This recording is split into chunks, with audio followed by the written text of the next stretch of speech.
तो गाइस आज हम बात करेंगे लुकिसम के चैप्टर नंबर 491 के बारे में। हालांकि ये चैप्टर अभी रिलीज नहीं हुआ है, लेकिन हम बात करेंगे कि चैप्टर 491 में हो क्या सकता है, यानी कि चैप्टर 491 की प्रिडिक्शन। तो देखो चैप्टर 490 में हमने देखा था जो श्योंगजी युक होता है वो अकेले ही दोनों कोजिमा ब्रदर्स को पेल देता है और लास्ट में वहाँ पे पहुँचता है हमारा जेम्स ली। और इसके आगे अब सब लोग सोच रहे होंगे कि जेम्स ली श्योंगजी युक को जान से मार देगा, क्योंकि ये बात हमें पहले से ही पता है श्योंगजी युक आगे जाके मरने वाला है। बट हमें ये नहीं पता कि श्योंगजी युक मरेगा कैसे। हालांकि मैं बिल्कुल भी नहीं चाहता कि श्योंगजी मरे, क्योंकि वो लुकिसम का एक काफी ज्यादा बेहतरीन कैरेक्टर है। लेकिन जो चार्ल्स है उसने शामन को कॉल पे कहा था कि वो वहाँ पे किसी ऐसे बंदे को भेज रहा है जो काम काफी सफाई से करता है। बट सच बताऊं मुझे लगता है जेम्स वहाँ पे श्योंगजी युक को मारने के लिए नहीं आया है। मेरे हिसाब से चार्ल्स ने जेम्स को वहाँ पे श्योंगजी युक को मारने के लिए नहीं बल्कि शामन को मारने के लिए भेजा है। वैसे शामन की मौत का हमें कोई भी जिक्र नहीं मिला कि वो मर गया होगा कहीं पे भी, लेकिन अगर हम फ्यूचर के च्योनलियांग को देखते हैं तो वहाँ पे शामन कहीं भी नहीं है और इस बात का सिर्फ एक ही मतलब बनता है कि शामन फ्यूचर में मर चुका है। और अगर शामन की मौत लिखी है तो एक ही हरामजादा हो सकता है जो उसको जान से मरवा सकता है या फिर मार सकता है। वैसे माफ करना, एक नहीं बल्कि 3 लोग हो सकते हैं जो शामन को मार सकते हैं। एक तो हो गया विंजिन, दूसरा हो गया श्योंगजी युक और तीसरा हो गया चार्ल्स चोई। और चार्ल्स के पास शामन को मरवाने का तगड़ा रीजन है, क्योंकि प्रेजेंट मोमेंट में चार्ल्स शामन के साथ पार्टनरशिप में काम कर रहा है और अगर शामन मर जाता है तो पूरा का पूरा च्योनलियांग चार्ल्स के कब्जे में होगा। इसीलिए मेरे हिसाब से उसने जेम्स को शामन को मारने के लिए भेजा है। अब जेम्स शामन को मारता है या फिर श्योंगजी युक, मेरी थ्योरी के हिसाब से इससे कोई भी फर्क नहीं पड़ता, लेकिन मुझे लगता है जेम्स को भेजा गया है शामन को मारने के लिए। साथ ही साथ में हमने देखा शामन के घर में इतना ज्यादा हंगामा हो रहा है, लेकिन वहाँ पे कहीं पे भी हमें तेजिन चियोन नहीं दिखा।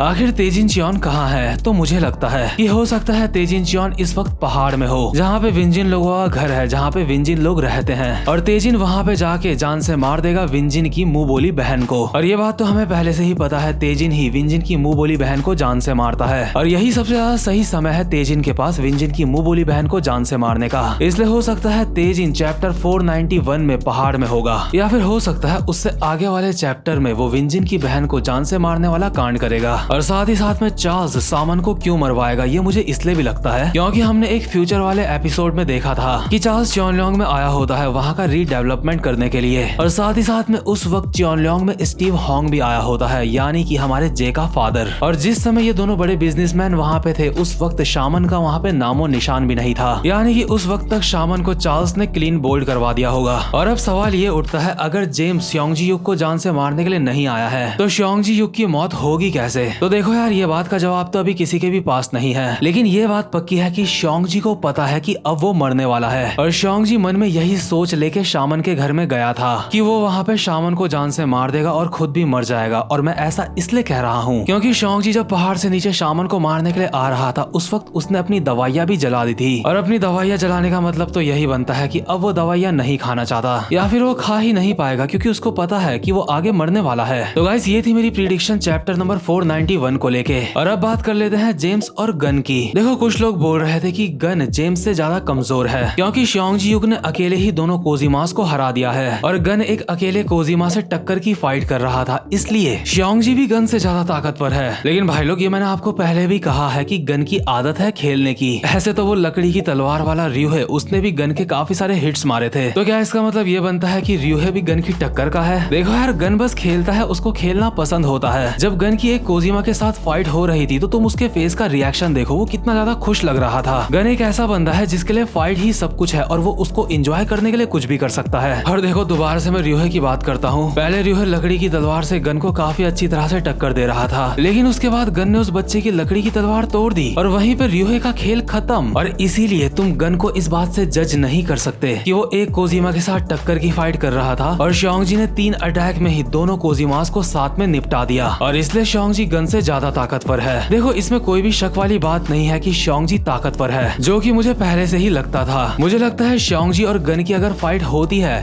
तो श्योंगजी गन को काफी ज्यादा अच्छी टक्कर देगा, इतनी ज्यादा अच्छी टक्कर कि वो गन को काफी ज्यादा डैमेज दे देगा, लेकिन उसके बावजूद भी वो गन को नहीं हरा पाएगा। और जो मैं कह रहा हूँ ऐसा मुझे लगता है, जरूरी नहीं कि आपको भी ऐसा ही लगे। सबकी अपनी अपनी सोच होती है और मेरी अपनी सोच है। जितना भी मैंने अब तक लुकिसम देखा है उसके बेस में मैं ये बात कह रहा हूँ कि श्योंगजी गन को नहीं हरा पाएगा। और कमेंट बॉक्स में मुझे लिख के बताना कि कितने लोगों को लगता है जो मैंने चैप्टर 491 की प्रिडिक्शन करी है वो सच हो सकती है, और जिसको लगता है कि मेरी प्रिडिक्शन सच नहीं होगी वो भी लिख के बताना कि उनको क्या लगता है कि चैप्टर 491 में हो सकता है। चलो एक गेम खेलते हैं और देखते हैं किसकी प्रिडिक्शन सच होती है। तो गाइस ये वाली वीडियो में बस इतना ही। अब मैं मिलता हूँ आपसे अपनी नेक्स्ट वीडियो में, तब तक के लिए गुड बाय। और हाँ, वीडियो को लाइक कर देना।